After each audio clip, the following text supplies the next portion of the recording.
तो मुरिया विद्रोह में कैसे किसके विरुद्ध हुआ ये जानना है हमको, किस कारण से हुआ ये जानना है, इसका विस्तार भी जानना है, और उपसंहार कैसे, कंक्लूजन भी एक बना लेना हमको। कंक्लूड करना है तो कैसे, मान लो बड़ा कभी क्वेश्चन आ गया तो कंक्लूड कैसे करेंगे, इसके लिए एक मेन जो पात्र आएंगे उसके लिए अलग से बना दिए हैं, लेकिन एक एक करके आते जाएंगे, उसको देखेंगे, ये कहानी के हिस्से होंगे। ठीक, तो कहानी स्टार्ट हुआ, और इसको दोनों तरफ से समझना, आप प्री के हिसाब से भी मेंस के हिसाब से भी, है ना, दोनों तरीके से समझने की कोशिश कीजिएगा। तो भी 1876 की कहानी है ये। कब की कहानी है? 1876 की कहानी। तो सबसे पहले तो किसके विरुद्ध हुआ, तो आप लोग सोचोगे कि ये बस्तर की घटना है, तो क्या ये बस्तर के राजा के विरुद्ध था? ठीक, गलत, नहीं। दूसरा चीज सोचोगे, क्या अंग्रेजों के विरुद्ध किए? ज्यादातर ब्रिटिशर्स के विरुद्ध होता था, ये भी नहीं। तो ये किसके विरुद्ध किए थे, ये सबसे पहला क्वेश्चन, ये दोनों के लिए बहुत मेन क्वेश्चन है कि मतलब प्रीलिम्स के लिए, ऑब्जेक्टिव क्वेश्चंस के लिए और मेंस के लिए भी, कि ये किसके विरुद्ध था एक्चुअल में। तो ये विद्रोह था, ये दीवान, बस्तर के राजा थे उस समय, या बस्तर के शासक थे भैरम देव। भैरम देव के दीवान थे गोपीनाथ कपड़दार। बोलो कौन? हमारे कौन थे भाई? गोपीनाथ कपड़दार। इनका नाम अच्छे से याद रख लीजिए। और एक कौन थे भाई? गोपीनाथ कपड़दार। ठीक, तो गोपीनाथ,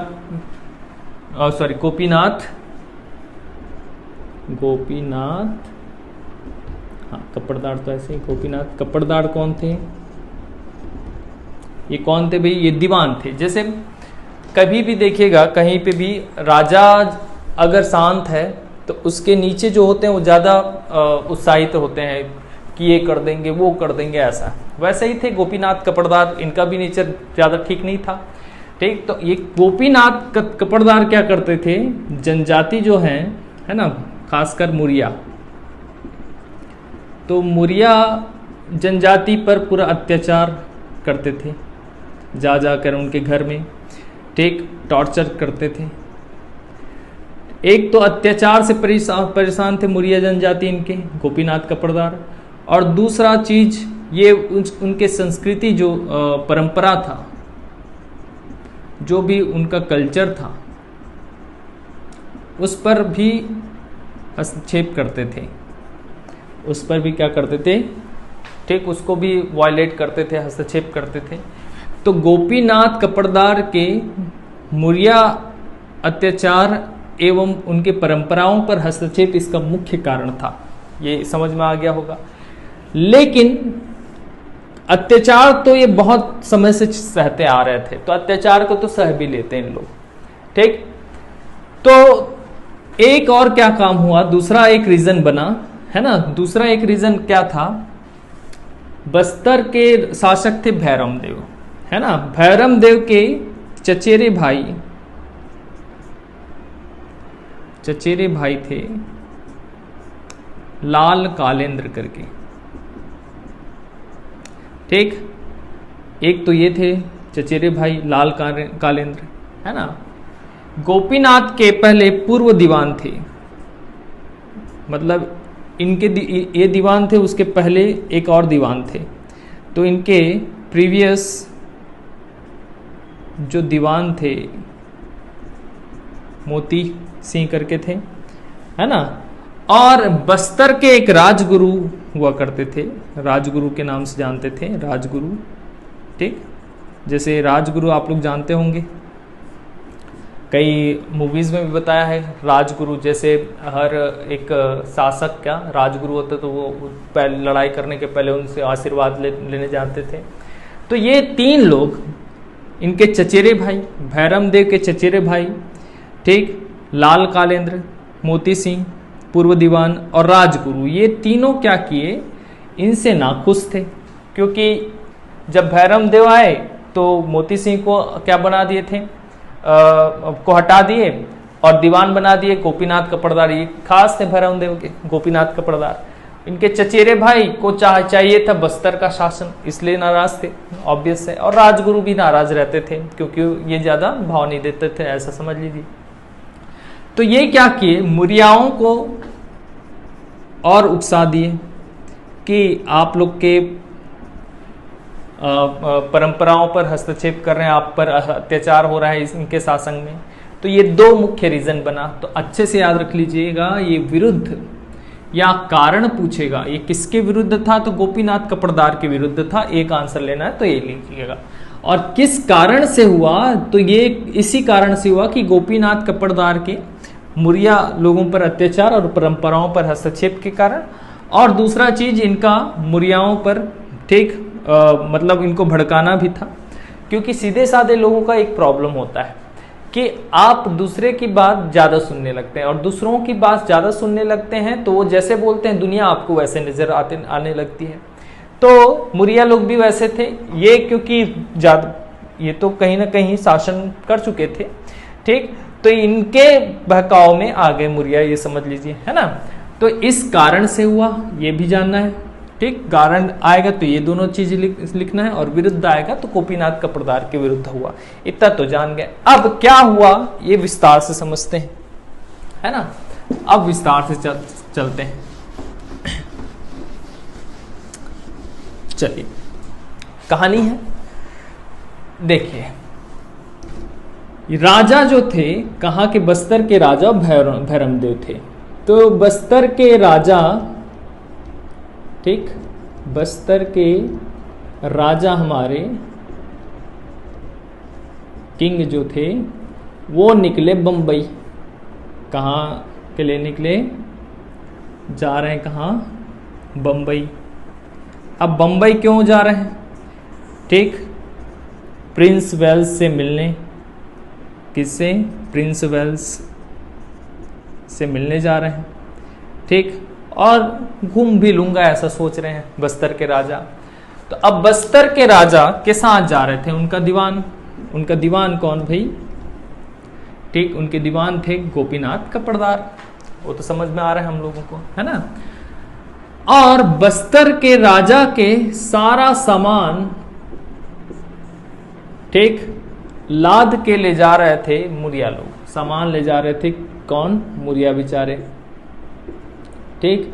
जैसे आप लोग देखे होंगे, कभी पुराने एक मूवीज देखे होंगे या सीरियल्स देखे होंगे, तो उसमें राजा के साथ बहुत लोग और जाते रहते हैं, जिसमें सामान वामान पूरे ढूंढते रहते हैं। तो बस्तर के राजा का सामान पूरे मुरिया लोग ले जा रहे थे, उनके साथ दीवान थे राजा के। अब मुरिया लोग पहुंचे गांव। गांव का नाम था मारिंगा। कहाँ, ये मारिंगा गांव। और मारिंगा गांव में पहुंचते ही, ठीक, दीवान बोलने लगे, बस्तर के दीवान बोलने लगे, आप लोग जाइए यहाँ से, मैं इधर देख लूंगा बस्तर को, ठीक, आप आराम से मिलकर आइए। ऐसा बोल रहे हैं कि इनको, ये भैरमदेव जी को। मुरिया लोगों का दिमाग खराब हो गया। क्यों, क्योंकि मुरिया वैसे ही नाराज रहते थे, इनके अत्याचार से पीड़ित थे, दीवान के अत्याचार से पीड़ित थे मुरिया, ठीक। मारिंगा गांव में बोले मुरिया, एक तो ये सोचे कि अगर हमारे भैरमदेव चले जाएंगे राजा, तो इनका अत्याचार तो और बढ़ जाएगा, इनका अत्याचार, और क्या पता। और दूसरा ये सोचिए कि दूसरा चीज कि ये चले भी जाएंगे और मान लो उनको वापस आने ना दिए तो, ठीक, मतलब भैरमदेव को उनके वापस आने तक यही क्या पता बस्तर के शासक बन जाए और हम पर बहुत अत्याचार कर बढ़ जाए, ऐसा करके। तो ये सोचकर मुरिया लोग क्या किए, हम आगे सामान नहीं ले जाएंगे बोल दिए, और मारिंगा गांव में बैठ गए, वो नहीं ले जाएंगे ऐसा करके। अब भैरमदेव को तो ज्यादा पता नहीं रहता, जो दीवान बोलते थे वैसे गोपीनाथ कपड़दार जी, वैसे भैरमदेव को लगता था। तो भैरमदेव और गोपीनाथ कपड़दार को आया गुस्सा, ठीक, ये तो मेरा राज को जान गए, मुरिया लोग आगे नहीं जा रहे हैं करके भैरमदेव को ये भड़काए जा रहे हैं। भैरमदेव बोले ठीक, इनके ऊपर एक्शन ले लो बोले। तो दीवान क्या किए, गोपीनाथ कपड़दार गोली चलवा दिए भाई, गोली चलवा दिए और 18 लोगों को गिरफ्तार करवा दिए। कितने लोगों को, ठीक, मारिंगा गांव में 18 मुरिया गिरफ्तार हो गए, और गिरफ्तारी के बाद ये दीवान क्या किए, 18 मुरियाओं को लेकर गए कहाँ पे, कुरंगपाट गांव। नाम क्या है अब, कुरंगपाट गांव। अब कहाँ पहुंच गए हैं ये, कुरंगपाट गांव। ये गिरफ्तार करके कहाँ पे, कुरंगपाट, बोलिए क्या, कुरंगपाट विलेज आ गए। और कुरंगपाट में बहुत मारने पीटने अत्याचार करने लगे ये 18 मुरिया पर। अब लेकिन मुरियाओं का भी दिमाग गर्म हो गया। यहाँ पर पहुंचे 50 मुरिया अलग से, ठीक। कुरंगपाट में ये 18 जो गिरफ्तार थे सबको छुड़वा लिए और जैसे तैसे गोपीनाथ कपड़दार को भी मारेंगे बोले, ठीक। गोपीनाथ कपड़दार जैसे तैसे भागे। कहाँ से भाग गए, ठीक, कुरंगपाट गांव से। और मारेंगा गांव में जो थे हमारे भैरम देव, उनको बोल रहे हैं, ठीक, ऐसे ऐसी बात है, उन लोग तो पूरा लड़ाई पर आ गए हैं, ठीक। तो अब भैरम देव बोले ठीक है, अभी आगे जाना मुमकिन नहीं है, बम्बई वाला कैंसिल करो, फिर से चलते हैं कहाँ, फिर से चलते हैं बस्तर। तो फिर से पहुंच गए कहाँ पे भाई, बस्तर पहुंच गए, ठीक। लेकिन दीवान जो थे कुछ ना कुछ प्रॉब्लम करने ही लगे मुरियाओं पर, गोपीनाथ कपड़दार। तो गोपीनाथ कपड़दार कुछ ना कुछ प्रॉब्लम कर रहे करके पूरे बस्तर को घेर लिए मुरिया, ठीक। बस्तर मतलब जगदलपुर ना, बस्तर के कौन से, जगदलपुर जगह का नाम क्या, जगदलपुर तो सब जानते होंगे, आप लोग गए भी होंगे कई लोग, आप लोग, है ना, ठीक। मुख्यालय है बस्तर का जगदलपुर। तो अब मुरिया पूरा घेर लिए भाई, ठीक। और कितने मुरिया थे, तो 20,000 मुरिया थे, 20,000 मुरिया एक साथ पहुंचे, ठीक। और बोले हमारे सरदार कौन है, झाड़ा सिरहा, और अपने नेतृत्वकर्ता बनाए, मुरियाओं के नेतृत्वकर्ता बनाए झाड़ा सिरहा को, ठीक। एक मीटिंग की, मीटिंग के बाद झाड़ा सिरहा को क्या बनाए, ये अपना नेतृत्वकर्ता। और झाड़ा सिरहा अच्छे से याद रखिएगा, ठीक। मुरिया विद्रोह में नेतृत्व, मुरियाओं की ओर से नेतृत्वकर्ता कौन, झाड़ा सिरहा। कौन थे, झाड़ा सिरहा। तो झाड़ा सिरहा, ठीक, के नेतृत्व में आए और झाड़ा सिरहा बोले पूरा बस्तर, पूरा जगदलपुर को घेर लेते हैं, पूरा जगदलपुर को घेर दिए। और राजा बैठे हैं कहाँ पे, यहाँ पे। राजा को लगा डर, ठीक, भैरम देव को लगा डर। हालांकि ये राजा का रिस्पेक्ट करते थे कहीं ना कहीं झाड़ा सिरहा और पूरे मुरिया भी, ठीक। उनको इनसे प्रॉब्लम थोड़ी नहीं था भाई, उनको किनसे प्रॉब्लम था, गोपीनाथ कपड़दार थे, ठीक। तो कई लोग बोलते हैं कि 20,000 थे और कई लोग बोलते हैं कि 3,000 लोग घेरे थे। तो 2 डेटा देते हैं यहाँ पे, याद रखिएगा। अब घेर तो लिए, अब बस्तर के राजा को लगा डर, जगदलपुर के जो शासक थे उनको डर लगा भैरम देव जी को, वो मदद मांगे, ठीक, पत्र पहुंचा के। तो विशाखापट्टनम में बैठे थे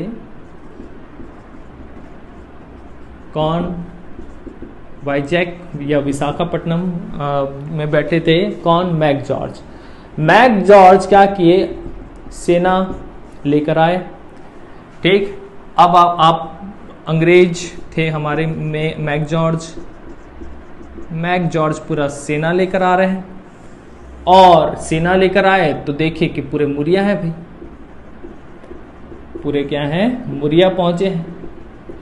तो ये पूछे मुरिया लोगों को कि क्यों कर रहे हो भाई ऐसा। तो अब ये बता रहे हैं मैक जॉर्ज को मुरिया लोग, ठीक, हमको हमारे राजा से कोई प्रॉब्लम नहीं है, हमको तो किन से प्रॉब्लम है, गोपीनाथ कपड़दार से, ये दीवान से प्रॉब्लम है, ठीक।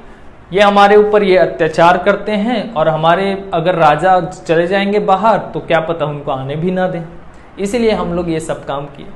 और बहुत अच्छे से बोले मैक जॉर्ज को। मैक जॉर्ज बहुत इम्प्रेस हो गए किससे, मुरियाओं से। मुरिया उन लोगों को बहुत अच्छे लगे, ठीक। ये गए किनके पास, राजा जी के पास, ठीक। राजा ये बस्तर के शासक उस समय भैरम देव थे। तो भैरम देव जी को सारा चीज बताए कि ये मुरिया क्यों नाराज हैं आपसे और आपसे नाराज तो नहीं है, आपके दीवान से नाराज हैं, ऐसा ऐसे बात है। लेकिन राजा मानने को तैयार नहीं कि गोपीनाथ का पर्दार, क्योंकि उनके दिमाग में तो बहुत चीज भर चुके थे। फिर भी बार बार ये मैक जॉर्ज जी समझाए और बोले कि अगर आप खत्म नहीं करोगे तब तक ये पूरे जो घेरे हुए हैं और उसको अब घेरे हुए जो हैं पूरे, वो नहीं जाएंगे वापस। ठीक, तो अब बार बार समझाने के बाद मैक जॉर्ज क्या किए, मैक जॉर्ज के बार बार समझाने के बाद राजा क्या किए, गोपीनाथ कपड़दार को हटा दिए और इनको बस्तर से निष्कासित कर दिए, जगदलपुर से निष्कासित कर दिए। ठीक, उसके बाद ये खत्म हुआ मौर्य विद्रोह, है ना। तो ये था पूरा कहानी मौर्य विद्रोह का। पूरा कहानी क्या है, किसका, मौर्य। पूरा कहानी तो है एक, है ना, इमेजिन करके रखिए, ये हुआ वो हुआ, इमेजिनेशन। तो यहाँ पे 2-4 चीजें हमारा हाईलाइट पॉइंट ये था कि दमन करता पूछा या कोई शांति कौन लाया मौर्य विद्रोह का, मौर्य विद्रोह को शांत कौन किया, या मौर्य विद्रोह का खत्म समाप्त कौन किया, तो मैक जॉर्ज के प्रयास से हुआ। एक चीज, ये किसके विरुद्ध था, तो गोपीनाथ कपड़दार के विरुद्ध था। ये कौन थे, दीवान थे। दूसरा चीज, उस समय कौन थे, भैरमदेव बस्तर के शासक थे। कौन से गांव में रोक दिए थे, मारिंगा गांव में। ठीक, कहां पे प्रताड़ना किया गया, कुरंगपाट गांव। कितने लोग गिरफ्तार हो गए थे, 18 लोग गिरफ्तार हो गए थे। ये सब हाईलाइट पॉइंट है, इसलिए मैं अलग से हाईलाइट पॉइंट बना दिया था आप लोगों के लिए। होप सो आप लोग को समझ में आ गया होगा ये चीज, है ना। तो अब विस्तार भी देख लिए सर, उपसंहार कैसे लिखे देखिए, है ना। मान लो पूरा 10 नंबर में आ गया, 15 नंबर में आ गया ये, ठीक, 15 नंबर या 8 नंबर में आ गया। तो इस विद्रोह के बारे में, उपसंहार मतलब लास्ट चीज, विद्रोह के बारे में मैक जॉर्ज ने क्या कहा था। तो मैक जॉर्ज ने कहा था, ठीक, मैक जॉर्ज ने ठीक कहा था किनसे, मौर्यों से। क्या कहा था कि ये ना उनकी सेना लड़ने आई है मौर्यों से, ये सिर्फ शांति बहाल करने आए हैं। मौर्य भी इनको बोले थे, हम भी किसी को नुकसान नहीं पहुंचाना चाहते, हम केवल शांति चाहते हैं। और लास्ट में ये शांति ही चाहे और शांत तरीके से ही ये खत्म हुआ। ठीक, पीसफुल ही ये खत्म हुआ। तो कौन क्या बोला ये याद रखना। मैक जॉर्ज ने मौर्यों को कहा, ना तो मैक जॉर्ज, ना उनकी सेना मौर्यों को नुकसान पहुंचाने आए हैं या लड़ने आए हैं। और मौर्य भी बोले कि ना ही हम भी ये नहीं चाहते कि किसी को नुकसान हो, हम तो सिर्फ शांति चाहते हैं। हम क्या चाहते हैं, शांति और न्याय चाहते हैं, जस्टिस चाहते हैं, ये बोले थे। ये याद रखिएगा। ठीक, ऐसे करके उपसंहार बना दीजिएगा। तो उपसंहार भी मतलब अच्छा लगेगा, अगर बड़ा मार्क्स में आया तो कौन क्या बोला ये हाईलाइट कर दीजिएगा। ठीक है।